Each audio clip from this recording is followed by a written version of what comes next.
Hi everybody, it's Casey Williams. I have to make a little bit of a confession. When I was a kid growing up in the 1980s, I was a little bit of a weirdo. While all my friends liked the high-powered sports cars, not me. I liked the Volvo Turbo Wagon. I thought that car was so cool, and I especially liked the advertisements that compared it to a Lamborghini with a trailer in the back. I just thought it was awesome. And it's probably why I've owned a couple of Subaru Outbacks in the meantime. But the vehicle that we have this week takes me back to that time. It's the 2023 Volvo Cross Country B5, the new turbo wagon. Let's go have a look at it. Those old turbo wagons, the really square body ones, looked especially menacing in black paint. I think this looks so cool. And I really like what they've done with this one.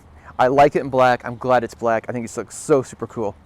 But the Cross Country, as you might remember, is the jacked up version of the Volvo station wagon. So this has about 8 inches of ground clearance. You can do some light off-roading with it. But it's a good balance of performance and some capability in poor weather and light off-roading to get to a fishing spot or a cabin. But look at the styling of it. You know, it's a Volvo. You got the big grille, the logo in the middle of it, Thor's hammer, driving lights here in the front, LEDs. Looks really cool. Come over to the side, 20-inch alloy wheels really fill up the wheel wells, and just enough of the black body cladding to protect it from stones and sticks if you do get off-road. But you also notice this is a lot more sleek than the old Volvo wagons. Just really nice. I like the strong shoulder lines. Again, it's a Volvo trademark to have those strong shoulders. But I think it looks really good. You see this on the road, you definitely know who makes it. Come around the back. Again, just looks very classy, very elegant. More of the black cladding down below, but also the chrome. I just think this looks great. Power rear hatch. And when you come inside, this is where I really like station wagons. You get the performance and the handling because it sits down low, but you really get the interior space of a mid-size crossover. A lot of luggage space back here, even with the seats up. The back seats do split, fold down, so you can get even longer items in. It has a ski pass-through if you want to get skis and other longer items through. But just a very practical, very usable vehicle. Back in the day, Volvos, were known for their incredible engineering, but also known for being pretty basic, kind of low-key inside. And they have really stepped up, and they really try to go after Mercedes and BMW and Audi, and they've done a beautiful job of it. But they've really kept their Swedish design heritage as they've gone along with that.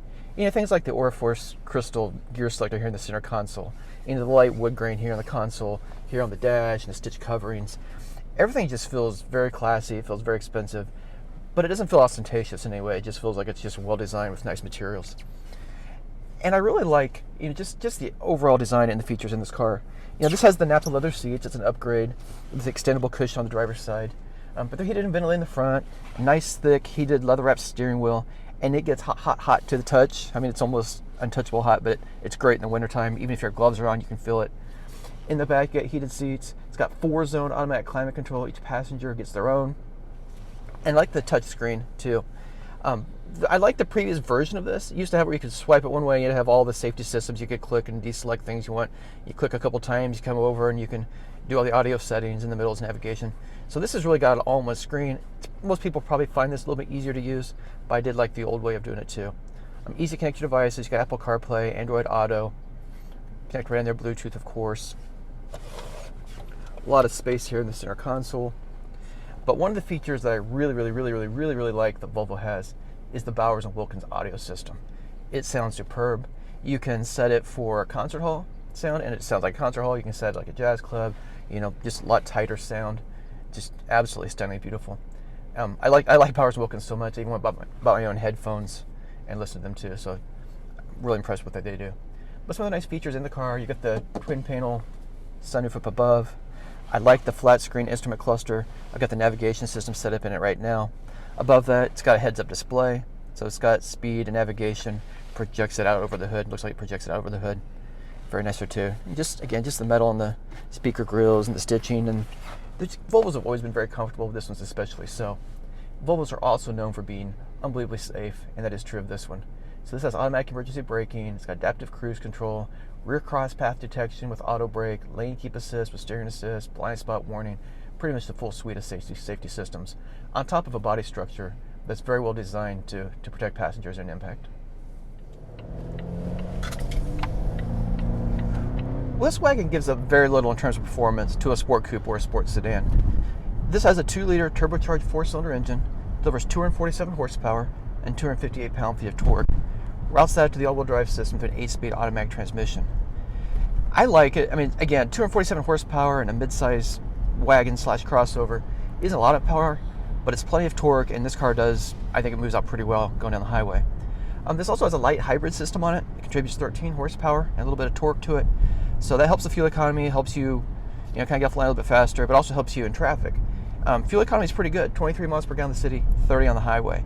So for a turbocharged midsize wagon with some off-road capability, I think 30 miles per gallon on the highway is pretty decent. That's right there with the Subaru Outback. In fact, it's a little bit better than the turbocharged ones. So I think that's really nice. But again, this is a pretty sophisticated car. It drives like an expensive European car, absorbs the bumps, no problems, rumbles right over them, boom, boom, boom, boom, boom. And it also has an air suspension in the back, so that takes a little bit of shock out of it, but it also raises up the back end if you get a little bit of a load in the back end of the car. But overall, I just really enjoy driving the car. It just feels balanced. You just put in the corner. And even with the increased ride height for a little bit of off-roading in the cross-country version, it doesn't feel top heavy at all. It just feels like you just put it right in the corner and just enjoy it. So Volvo Turbo Wagon was never a cheap car back in the day, and it's not a cheap car now. But it's also not a ridiculously expensive car for what it is. So the cross-country starts right at $48,000. This one, fully equipped, everything on it. The Bowers & Wilkins audio system alone is $3,200. So this one is $63,545. Yeah, not cheap, but I think if you buy this car, I think you'll really appreciate all that it has. Well, next week we'll have another fun car. Until then, storm forward.